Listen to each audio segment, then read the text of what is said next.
Hey, what's going on, everybody? We're back again with another brand new video, and today we got still more information on My Hero Academia between, Spinner and Shoji, and they're really going on. I can see a little photo that Shoji is using the Octoblow on Spinner, and it looks like Spinner has gone completely insane. He can't communicate, he's getting bigger, and things are getting out of hand. So I'm going to try to figure out what's going on in this chapter. And if I do, I'm gonna be pumped up to see it on, in the series of My Hero Academia. But let's go ahead and check this out of this tragic fate of Nomu, Spinner, and Shoji. Let's do this. The previous chapter, we see Shoji taking on Spinner and his heteromorphic army that are currently marching towards the hospital that's holding Kurogiri. Like, their big mission here is to break him out of there for All For One, which I assume he wants to use Kurogiri's Warp Gate quirk to get himself out of UA, where he is currently trapped and being beaten down by Izuku. And Shoji starts questioning them, saying like, are you just going to disregard the safety of all the people in the hospital for what you're doing here? That doesn't really make you any better than the people that you're, protesting and fighting against. And he's like, I swear if the answer is no, I'll never forgive you. And we see Spinner can't even comprehend fully what's going on here. Like, he can't even speak right. His eyes are gone. He's drooling. He can't even fully understand the heteromorphic army that's cheering him on here. And he's like, no idea. Then we find out why Spinner is so messed up here, because we get a flashback of All For One giving him an extra quirk, or at least I thought it was just an extra quirk, because it appears that All For One gave him 2 extra quirks, which is insane. Because he says, if you're going to use durability, then this one should help. Scale armor. It'll grant you raw strength, heightened defense, and the appearance of a true leader. So I think he gave Spinner a giant quirk, like a quirk that makes him giant, and then this scale armor quirk as well. And like I said, that's pretty crazy because he's basically turning Spinner into a Nomu here. And I think that's the point that Horikoshi's trying to get across, because he already had the pupilless eyes and the drooling of the mouth and the tongue hanging out and the, monstrous appearance. And now that he has the scale armor coming over him, he looks like some version of a Nomu or something, right? And that goes back to why Nomus are like that in the first place, because Yujiko had to modify them so that they were capable of holding multiple quirks. And I think that this is the most amount of quirks that we've seen a person hold in the series, outside of the One For All users, All For One, and then Nagant, who had just 2 quirks. But the formers that I mentioned, it seems like it's okay if you have just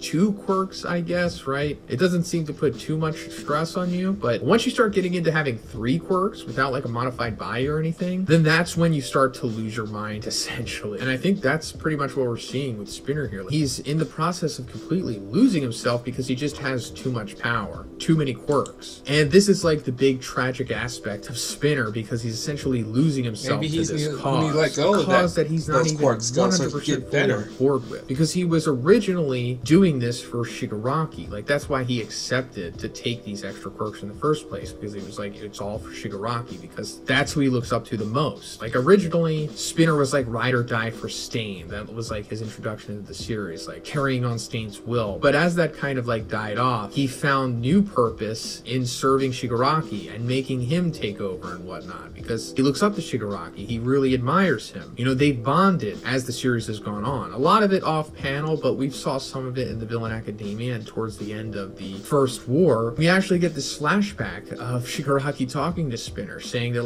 oh, you used to play League of Legends? Me too, though I always played solo. And we knew that Spinner was a gamer in that one flashback that we got of him, but we also knew that Shigaraki was a gamer as well, and that's what him and Spinner bonded over, because back in chapter 298, after All For One takes over Shigaraki's body and does this successful raid on Tartarus, they come back to this meeting point with the League of Villains, and it's at this point that they realize, especially Spinner, that All For One has taken over Shigaraki's body. And Spinner says, we got along more than I thought, bonded over gaming and stuff. It's who are you? You're not the guy I agreed to follow. So it's it's just really tragic here that Spinner is doing what he feels is the right thing. Spinner had a hard life growing up, just like Shoji did. That's the big theme of this whole battle here. It's that they both had hard upbringings. Maybe Shoji a little more than Spinner. Shoji going the path of being a hero, Spinner going the path of being a villain, ultimately being used by All For One. And it makes me wonder, is Spinner even going to be able to survive this? Because, in theory, All For One could just take the 2 quirks back, and then he would just, I guess, revert back to normal. Look, it's me, Luffy. chummy with Princess Uda! But it's like, did he sustain lasting brain damage from this? And if All for One doesn't do that, or Shigaraki, then it's like, how does he come back from this?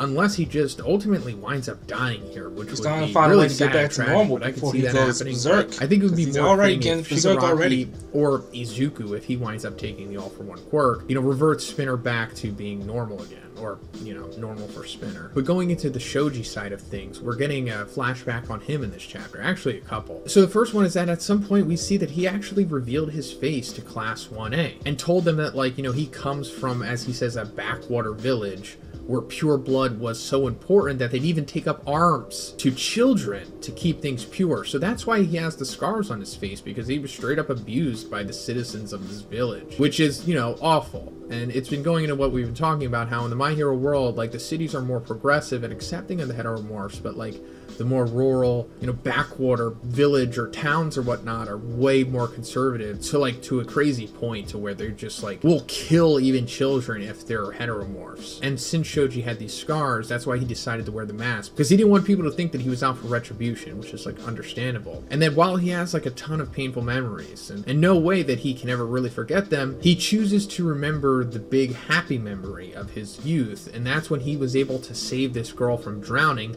because of the quirk that he has. Otherwise, he wouldn't have been able to reach her. And in that moment, he was overjoyed to have that body. And I guess this is also what led him to becoming a hero ultimately. He realized that he can use this to save people rather than seeing it as a detriment that weighs him down. And he embraces everybody, and we have this nice moment. And it comes back to the present where Shoji reveals that his goal is that he wants to stop the prejudice in the world, because he's I don't think that over a century of prejudice will be over in our lifetime, which is very true and realistic for sure, but he's he wants to become the world's coolest hero and then pass on that good memory onto the next generation. And I think that's great. It's just too bad that Horikoshi has decided to reveal this at the very end here.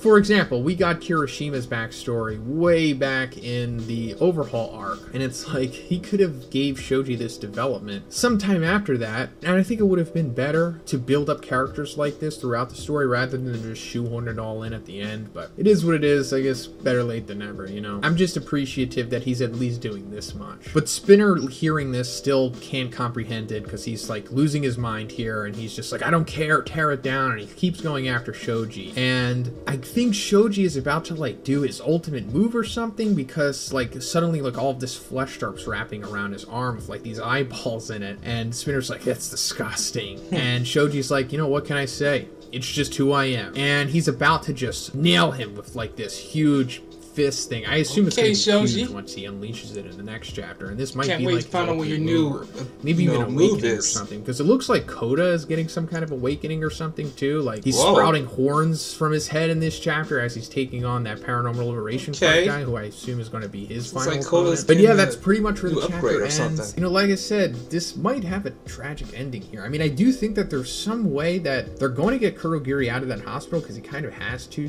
get us to the next portion of where Shigaraki / All for One is fully unleashed. But okay, this is a lot to take in, guys. I mean, we get to see Shoji's new, special move in his Quirk Awakening, especially Koda, because he's actually getting, some kind of spiky head going on. I'm looking forward to seeing this, but all I know is that Spinner is going berserk, and he's out of control. He can't communicate, and he's still trying to go after the hospital to get Kurogiri back, which they might, but he has to. I don't know if there will be a possibility for him to come back to normal, but there'll be a way. I mean, we just haven't figured it out yet, but very soon, probably next chapter, we might get some information about it. But until then, stay tuned for the next chapter. This is Shockwave 48. Thanks for watching.